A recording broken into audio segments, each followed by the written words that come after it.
Versículo 15 y 16. Vamos a ir con esta diagnosis que Pablo está haciendo sobre la humanidad. Pablo va a mostrar ahora sobre los pies. Los pies son las acciones, o sea, de los hombres, o sea, como nosotros dónde vamos, dónde nos dirigimos, con quién estamos. Bueno, el resultado para dónde vamos. Vamos a ver que los pies, nosotros sabemos de los cristianos, siempre nosotros llevamos los pies que somos mensajeros de la paz y tratamos de buscar esa reconciliación con la humanidad, con Dios. Ahora vamos a ver que los pies, vamos a decir, en vez de ser de evangelio de la paz, los pies del pecador son todos los contrarios. Ellos van por un camino, amados, que ellos creen que es un camino de vida. Creen que es un camino que van al cielo, como progreso peregrino. Muchos creían que iban al cielo, que Dios iba a entender. Pero no es así, es un camino, vamos a decir, que perdido, un camino que lleva a muerte, un camino de destrucción y miseria que ni siquiera Él sabe. Y si lo sabe, quiere escaparse de una forma de su realidad en su mente, se quiere autoengañar de una forma, pero la realidad va a llegar tarde o temprano. Porque él, me de volverse el pecador cuando nosotros le predicamos, y él sabe que está perdido y sabe que el camino ancho que conduce a perdición y muerte, y no quiere volverse porque el pecado ha contaminado totalmente sus acciones, sus voluntades. Entonces debemos orar por esas personas para que Dios le traigan fe y arrepentimiento. Esas personas están totalmente, vamos a decir, perdidas. Esas personas se desviaron, o sea, se inclinaron a una dirección, podríamos decir, equivocada. No, ni siquiera uno que lo esté buscando a Dios. Entonces estamos viendo todo eso, vamos a decir, que el hombre tiene en sí mismo, porque el pecado ha afectado todo esto. Pablo va a pasar ahora a otro diagnóstico, que es el versículo 17, que trata acerca de la mente del pecador. Dice que no conoce camino de paz. Vamos a decir, y si ustedes van a Lucas 19, 41, 44, van a ver que el Señor lloraba por Jerusalén, porque Él había venido a predicarles a ellos. Voy a frenar, voy a buscar Lucas ahí para que vean. Lucas 19, 41. Cuando se acercó a ver la ciudad, lloró sobre ella, diciendo: si tú también hubieras sabido en este día lo que conduce a la paz, pero ahora está oculto a tus ojos, porque sobre ti vendrán días cuando tus enemigos echarán terraplén delante de ti, te sitiarán y te acosarán por todas partes, y te derribarán, y a tierra de tus hijos dentro de ti, no dejarán ti sobre piedra, porque no conociste el tiempo de tu visitación. Fíjese el 42, diciendo: si tú también hubieras sabido en este día lo que conduce a la paz, pero ahora está oculto a ti. Ellos no entendieron que en Jesucristo, que era Jesucristo, y que por medio de Jesucristo podemos ser justificados, pues por la fe tenemos paz para con Dios, por medio de nuestro Señor Jesucristo. Romanos 5.1. Ahora ellos no conocieron el tiempo de visitación cuando Cristo vino a ellos. Entonces al Señor lo puso mal a eso. ¿Por qué? Porque sus pies, ellos fueron un pies que los condujeron a un camino de muerte. Y su mente también. Su mente fue afectada.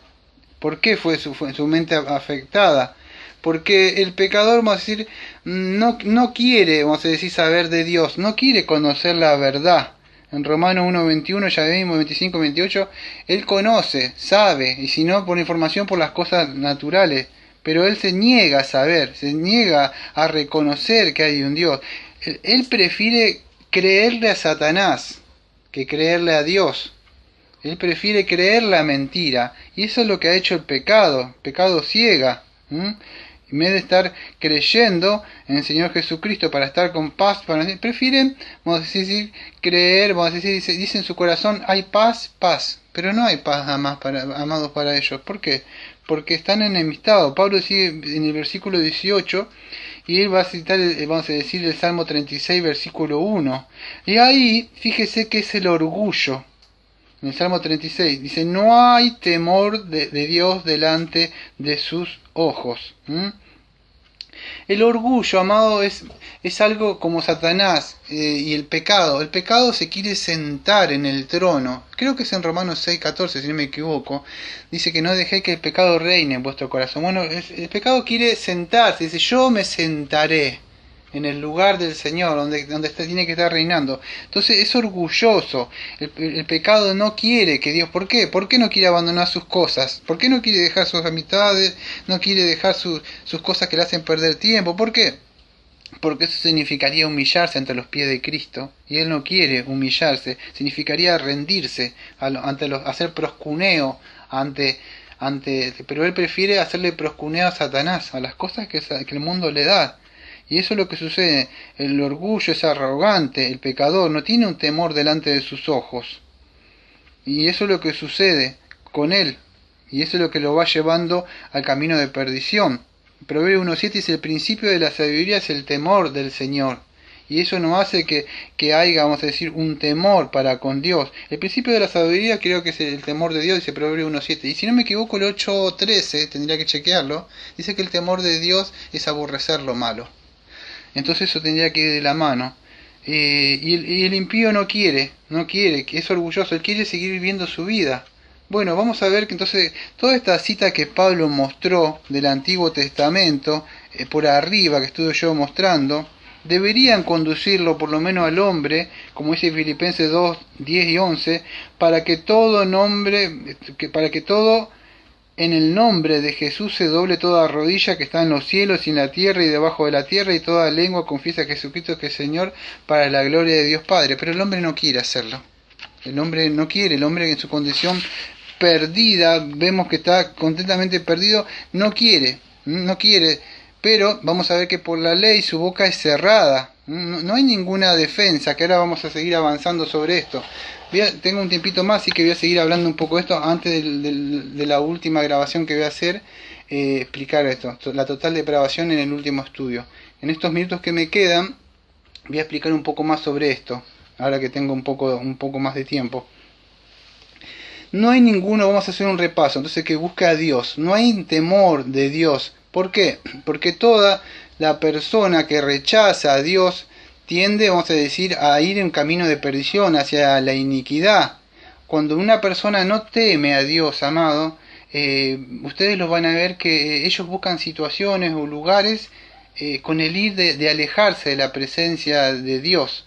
O si hay un cristiano, buscan alejarse de ese cristiano. ¿Por qué? Es algo parecido como con lo que sucedió con el Edén. Adán se buscaba esconder de la presencia de Dios, porque saben que tienen temor, o sea que eso los va a acusar y buscan taparse. Bueno, eso es lo que sucede. Quiero que vean esto para que ustedes empiecen a diferenciar y no se sientan mal en el sentido, es el pecado lo que hace eso, amado. El pecado hace que ustedes no busquen a Dios, que busquen personas o situaciones, porque no tienen temor de Dios, entonces huyen. El pecado hace que huyan de Dios. Entonces el pecado es engañoso. Debemos tratar de identificarlo como es. El pecado, vamos a decir, tiene una rebelión contra Dios. El propósito del pecado es que quiere sentarse, quiere entronarse en el lugar que Dios tiene que estar, que le tenemos que estar en nuestro corazón.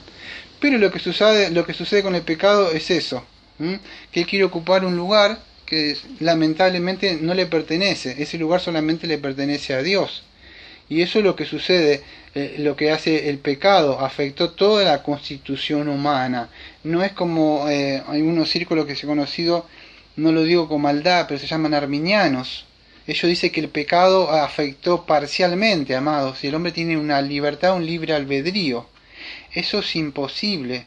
El pecado no hizo eso, el pecado, vamos a decir, lo mató completamente, lo afectó completamente. Ahora lo voy a explicar en otro audio, después, la total depravación, conocido como el Tulip.1, para que podamos entender esto. Pero ya digo desde ahora que afectó toda la facultad, las funciones. Esto incluye la mente, las emociones, la sexualidad, la conciencia, la voluntad, todo. Con sexualidad digo porque ustedes verán que hay homosexuales, lesbianas y todas esas cosas.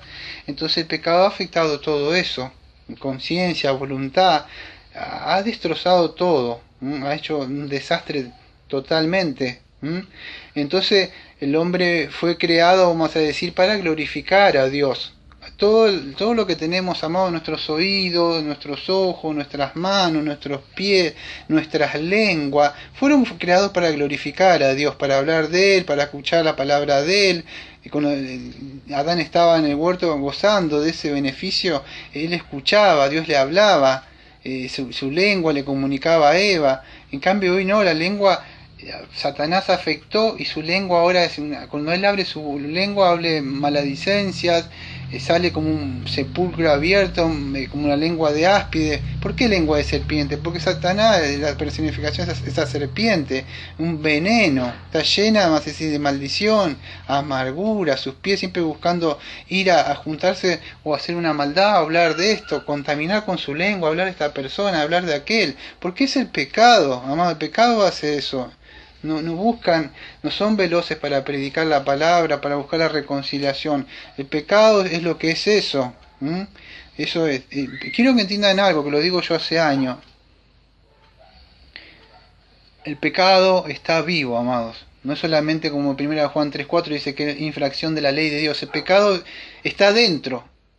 El pecado habla a tu conciencia. Mira esto, aquello, esto. El pecado habla, está vivo, toma el cuerpo, toma la oreja, la lengua, tiene vida. Yo decía, ¿por qué dije esto yo? ¿Qué pasó con este pensamiento? Es el pecado. No que están locos, son bipolares o esquizofrénicos, esos que escuchan. Eso se llama pecado. Está dentro, lamentablemente. Incluso en el cristiano. Entonces todos nuestros miembros y órganos fueron creados para darle la gloria a Dios, para servir a otras personas y al prójimo. Pero ¿qué pasó? Ahora el pecado lo utiliza el cuerpo para dañar, para destruir, para chusmear, para hablar, para estar en rebeldía contra Dios. Y eso es lo que hace el pecado.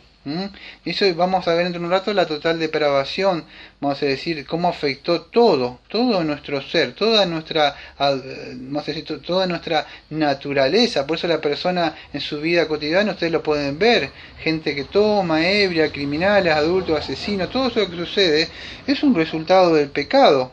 No es que solamente lo contaminó parcialmente, nada más, no, afectó toda la constitución humana. Y no es que, vamos a decir, creo que J.C. Parker decía que nadie es tan malo así como él o como podría llegar a serlo. Dios, yo creo, hasta ahí nomás la cita de él, pero creo que una vez he escuchado por ahí que muchos dicen que no son como Hitler. Es por la gracia común por ahí de Dios que Dios frena nada más. Porque si no, y por su ley podríamos decir, porque la ley de Dios la que frena, vamos a decir, eso de que el hombre no se frene, pero la universalidad del pecado afectó todo el ser. Entonces, ahora vamos a ver que todo esto nos muestra ante el tribunal de Dios que no hay nadie, vamos a decir, que esté exento de esto, y no hay ninguna defensa que pueda haber, porque Pablo dice que toda boca se cierra ante esta acusación, ante este juicio. Para ir terminando, voy a mostrar un poco sobre la parte de Romano 3, versículo 19, creo que era el versículo 19 y 20, pero sabemos que todo lo que la ley dice, lo dice los que están bajo la ley, para que toda boca se cierre y el mundo quede bajo el juicio de Dios, ya que por las obras de la ley ningún ser humano será justificado delante de él, porque por medio de la ley es el conocimiento del pecado. Bueno, esta ley, yo no me da tiempo de hablarlo, pero muchos creen que vas a decir que la ley, ellos hablaban ahí, alguna escuela de interpretación piensa que es la circuncisión o guardar cierta fiesta. No, habla, amado, en sencilla palabra, la ley moral de Dios. Todo, Dios es un Dios moral, no es un Dios amoral. Y fuimos creados a la imagen de Dios. Ahora fíjense y examinen si algunos están reflejando esa imagen de Dios. Incluso ni siquiera el cristiano, vamos a decir, puede en su totalidad reflejar la imagen de Dios. Está en ese proceso. Pero el pecado afectó todo. Vamos a decir todo. Y todos están bajo la ley. O sea, todo ser humano, vamos a decir, no redimido. Tanto judío como aquellos, vamos a decir, que no fueron justificados, o sea, por medio de Jesucristo, que vamos a ver el domingo que viene, que están bajo la ira y la condenación de Dios. Ahora, por medio de la ley, ese conocimiento del pecado. O sea, ustedes si van a Romanos 7:7, si no me equivoco, y van a ver que Pablo dice, yo no conocí el pecado, creo que la codicia hasta fue por el pecado, por la ley. Entonces, la ley nos debe mostrar a nosotros, esta diagnosis que hace interna, que nosotros estamos mal ante Dios. Hay un juicio. La buena noticia es que Cristo vino y murió por los pecados y nos reconcilió. Vamos a ver el otro domingo. Esa es la buena noticia, pero si no han venido a Cristo, están bajo una condenación, están bajo la ira de Dios.